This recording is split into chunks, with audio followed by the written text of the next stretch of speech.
Welcome, Mitch Hankins, to Coaching in Session. How are you doing today? Hey, I'm doing great. It's so good to be here. I'm doing absolutely wonderful and really looking forward to having a conversation with you. All right, sounds good. I know we had a little scheduling mishap, but today is our day and we're going to get this done. Today, I have you on as a performance coach. So, we're going to be talking about the work that you do. I always know when we give the introductions, there's always the vaguest, most possible term we can give someone. You're a performance coach. And then someone's like, well, what does a performance coach do? And that is where you shine, right? This is where you're going to have your moment to tell the world who you are, what you do, and how you help them. I love that. Yeah. So I think the best way I can describe that is by giving a specific example. So, for example, I have a client who wanted to become a software engineer. As you can imagine, it's quite difficult to just pick that up. You don't just read some documentation and become a software engineer. It comes with a mindset. It comes with a certain grit. It comes with a lot of having to learn skills to manage your negative self-talk. And so the way I helped him is not just by pointing him to the technologies and the tools that he should learn, but also how to handle himself mentally so that he doesn't get so down on himself that he starts hating himself and that he starts doubting himself and that it affects his personal life. And so the change I saw in that specific client is him getting a software engineering job, growing his community, going into a relationship, and just having an overall personal better life. So I think that's kind of a good example of what I do. It really revolves around getting people to embrace their full potential.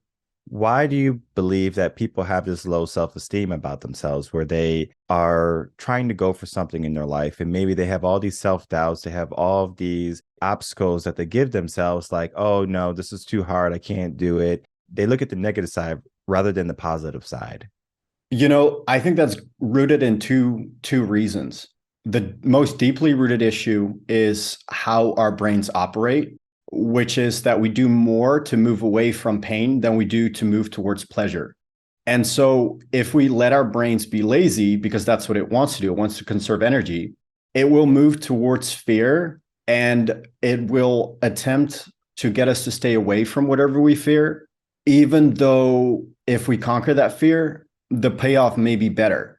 And so we really have to get a clear why on why we want to do something and attach an emotional meaning to that in order to overwrite that fear. And the second aspect of it, which relates to that fear, is societal pressure, societal having to conform. My message to that is, find the courage to be you and believe in yourself. And really, as cliche as it sounds, unlocking the power within you. Yeah. Tony Robbins says, what, the giant within you. Yeah. And we all have that person. We all have that person who can be something. We all have the human potential is what I call it. It's just, we all have that within us. It's hard to allow that to come out because it's scary. It takes a lot of energy. The brain wants to conserve energy, as you said, and we don't know what we're going to get because that fear of failure, because you might put everything you have into a business, everything you have into a relationship, and you come out on the other end without the win, without the W. Just that fear alone of that negativity at the end, it shouldn't outweigh the positive. What would happen? What if you succeeded? What if you won? That right there should always be bigger. Yet the small, minuscule fear reigns supreme in everyone's mind. It is a society thing, right? When we're looking at society, we have more people who will remain complacent, remain still and docile, rather than going out, testing the waters, and then really implementing themselves every single day. Can we talk about that and then talk about how you help people show up in their life? Oh man, you're giving me goosebumps. You're speaking straight to the heart.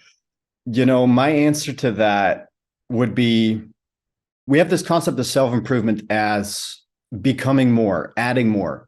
In reality, ever since we're kids, we get all these messages, whether they're subconscious or not, between the lines or not, like you aren't good enough. You aren't worthy of love. My love is conditional. You're a good boy if you do this. You're a bad girl if you do that.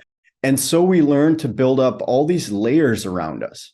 And to me, self-improvement just means going within introspection and wondering if those layers are serving you and removing them. For me, self-improvement isn't adding, it's taking away those lies and going to first principles and building up from there. And so when it comes to fear and societal pressures, The irony is that even though those societal pressures are rooted in fear and it feels real, they aren't real. Like they're things you tell yourself, and they're only real if you believe them to be true. Like whatever you believe is true. So you might as well replace it with layers or beliefs or rules, however you want to call it, that serves you. And the way I really do that with people is first creating awareness. It's if people don't understand why they believe something, then it's hard to change it. So the first step is awareness. Like, what's the problem? Like, what kind of pain is it causing? Then once that pain is associated with that layer or that behavior, that belief, the next step is really replacing that, because nature abhors vacuums, right? So you want to replace it. So, to give you a concrete example, it might be, one of my typical one for clients is, I'm just not good at this. Or like, for example, for programming. And then it's kind of like, well, why do you believe that? And a lot of times it's rooted in, well, in school, like, unless I did perfectly, unless I got an A, unless this, unless that, I didn't feel good about myself. I wasn't rewarded by my community, by my parents, by the people around me. And so then it kind of becomes like, okay, now I have that awareness about why I'm feeling bad about myself. And then it's replacing that with a new way to measure that. For example, what kind of progress have I made? Or what are my goals and how far along am I? And once you replace something that doesn't serve you with something that does serve you, transformations really start to happen. And that's once people make that click, I'm sure you've seen this as well. People just start changing, and all of a sudden they become more autonomous. They become more motivated. At that point, the sky's the limit.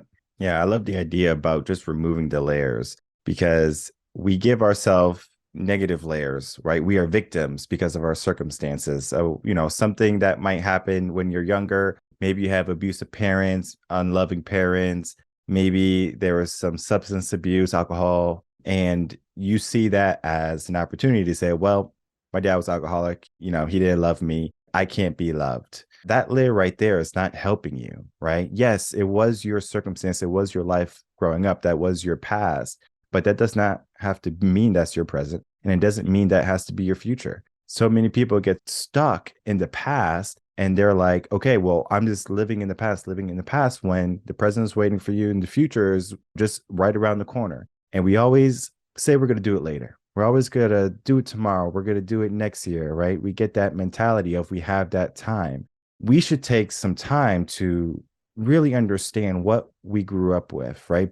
Creating that awareness, as you said, because once we create that awareness, what starts to happen is, okay, we start to dismantle all of the things that are not good in our life, meaning that they're not benefiting us. So a victim mentality, that doesn't benefit you. I'm sure you can't even think of an area where a victim mentality will benefit someone positively. So like, we have to look at that, right? What areas of your life are not benefiting you? And then start to detract from that and just take away layer by layer. It's not an easy process, because sometimes we just go back into our past, we see all the negativity, we get scared, and we don't want to take action.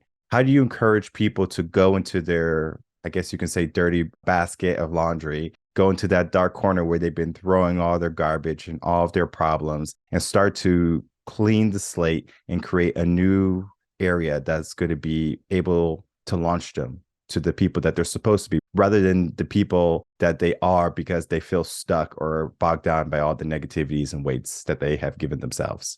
I would say, in one word, courage.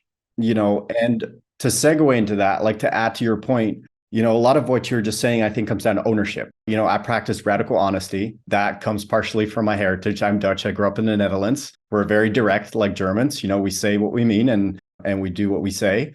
Second, it comes from personal life experience. And I want to share this because I want to show, like, no matter how bad your situation is, anybody can do this. I was diagnosed with complex PTSD in my early 20s. I suffered sexual abuse as a child, physical abuse as a teenager, and pretty much every other type of abuse you can imagine, even though I did have a great family and supportive environment. For obviously many years, that caused a great deal of issues. Like, I was in the victim mentality. I had beliefs such as, I am not worthy of love, or I am simply something to be used. And it wasn't until I started taking ownership, right? Responsibility. Once I got myself out of that victim mindset. I wouldn't even describe myself anymore as a sexual assault victim. I would say I'm a sexual assault survivor, right? Because that changes my story. That lets me take ownership. Having taken that ownership, I no longer have those beliefs. When I repeat those beliefs to myself now, I kind of have to laugh a little bit because I'm like, it's funny, I used to believe that, and now I'm past that. And the word I mentioned earlier, courage, America has this very, especially America has this very, I want to say, perverted definition of courage. We watch movies. I'm thinking specifically of that Will Smith movie where he was like, it's in the future, sci-fi. He has a son. There's aliens who smell humans as fear, and that's how they find them or something like that. And Will Smith is a super soldier because he doesn't have fear. And so he can kill all the aliens. And that's really the perception that Americans and a lot of people in Western society have about courage, which is, to them, it's not having fear. In reality, courage is the ability to persevere in spite of feeling fear. If you do something that you're not afraid of, that's not courageous. That's just doing something. To answer your question, is the way you move beyond these things is finding the courage to do these things. And again, the only way to do that is by introspection. It's by associating pain and replacing that pain with pleasure. So my example, the beliefs I had cost me pain because I was lonely, isolated. I didn't have romantic partners. I didn't have close friends. And I associated pain with that. And then I replace it with pleasure because now I can be fully vulnerable. I have a thriving community. If I were on a deathbed tomorrow, I have no regrets. That is all because of courage. Yeah, courage is going to be essential if you want to make it in life, like really, truly make a difference in your life. And a lot of people have lofty goals for where they want to be. They want the house, the cars, the notoriety, whatever. They want everything. That is just something that they give themselves. Yet they're not courageous. They don't take the actions to do it, right? Starting a business, right? Leaving a secure 9-to-5 job, maybe a 6-figure job, to start a new career in coaching and personal development, helping people, right? That act of service there. It's a scary thing because not many people are going to succeed. And it's not so much that they don't have the capabilities. It's just that their mental fortitude to persist through the negativity, through the hardships, is not there yet. And so the fact that it gets hard, the fact that it gets dicey, we run back to comfortable. We run back to something that we know that is so familiar. And again, comfort feels good. I'm not going to lie. If you can just not challenge yourself every single day, you go to work, you get your paycheck, you pay your bills, you live a decent life. There's no shame in that. I want people to know there is no shame to live a complacent life. But for the people who are dreamers, for the people who want more from themselves, how do we do that, right? We challenge ourselves. We have the courage, and the courage doesn't come first. It comes after. Yes. We take the steps. Yeah, we take the steps. You see a girl at the bar, right? Maybe you want to start a family, right? That's in the back of your mind. You're not going to start a family if you never talk to her. So you have to have that courage, risk failure. But then on the other side, right, we have something good that can happen, right? We can create that family that you were looking for. But there is that aspect of rejection, right? You could get rejected, but then right there, you have to ask yourself, when you get rejected, 2 things are going to happen. You never want to talk to another girl again, or you say she wasn't the one for me, right? One is more powerful than the other, right? And it's not the positive one. Negativity wins. The negative thought is going to be more powerful in our brain. Our brain is attracted. It loves negative. And as long as we allow the negativities to reign supreme in our life of, no girl's going to like me, I'll never start a family, that's going to become your reality. We have to look at the positive, and we have to make that more powerful than the negativities that we have. What's your take on making positivities more prominent and potent than negativities? Emotion. To me, emotion stands for energy in motion. You notice this, for example, if you suppress emotions, that they typically only come back stronger. It's like Medusa. You cut it off and it just grows 5 new heads. Same with emotions. Like we all have had that with anger, with lust. If you want to replace negativity with positivity, you have to assign emotion to the positivity that is of greater quantity or greater influence than that of the pain, than that of the fear. And I really loved what you said. The mind is absolutely attracted to negativity because the brain's primary directive is to keep you safe. Because if you think about it, the human species is hundreds of thousands of years old. I think over 200,000 years old. We are the descendants of the descendants of the descendants of the descendants of the people that had the most stress, that kept themselves the most safe. So for dozens and dozens of generations, these genes have been passed on. And so our brains are attracted to negativity because it wants to keep us alive. It wants us to procreate. It wants us to live. That is, I think, the rational explanation for why there's fear. Of course, there's a lot in modern society that feeds into that, like FOMO, because of the gamification of social media, where, these billion-dollar companies are doing everything that they can to keep your face glued to the screen. And, that feeds that fear. But again, step one is awareness. Why am I feeling fear? Or even like, oh, I'm feeling fear, like why? And then step two is replacing that fear. And, a concrete example, if you're talking to someone at a bar, or if you want to talk to someone at a bar, the negative thought would be like, oh, I will never try to flirt with someone again if I get rejected. And the positive thought can be, well, I stand a chance. And if I do get rejected, then I will simply be better prepared for the next time. And if you adopt that second mindset, the irony is that you will come to crave rejection. Of course, that's not meant in a creepy way, but at some point you start craving it because you can handle it, and how exciting it is when it does pay off. It's a little bit like jumping off a cliff. It's the fear, it's the excitement that really makes it worth it, right? And so you have to realize that wanting to flirt with someone at the bar, those emotions you're calling negative can be seen as positive because they are really what make the experience worth it. And so I think to really answer your question, what do you do is to manage your negative self-talk. So you tune out the negative thoughts. You can't stop your mind from thinking, but you can choose your relationship to those thoughts. There's the being and the mind. The mind is that which has been formed by society. It's that which talks to you in your head. But the being is the one that's observing those thoughts. And you are not your mind, you are the being. And so when you hear those thoughts, change your relationship to them and choose the ones that come with good emotions. You said something great. When we look back 100, 200,000 years ago, they had so much stress, right? They were worried about where their meal was coming. They had to worry about someone was going to come and, kill them from the bushes or something. We can go down the laundry list of what a human needs in order to feel safe and secure. But today we have all of those met, right? We live in houses. Our houses have ACs and they have heat. We have grocery stores we can just go get our food from. We can apply for a job, get a job, readily. I mean, it might not be your dream job, but we can get a job to get money to procure food if you wanted to go that way, unless you want to grow your own food. So we have so many options when it comes to our survival and having the stresses that we didn't have 100, 200,000 years ago. Yet today, we give ourselves so much unnecessary stress.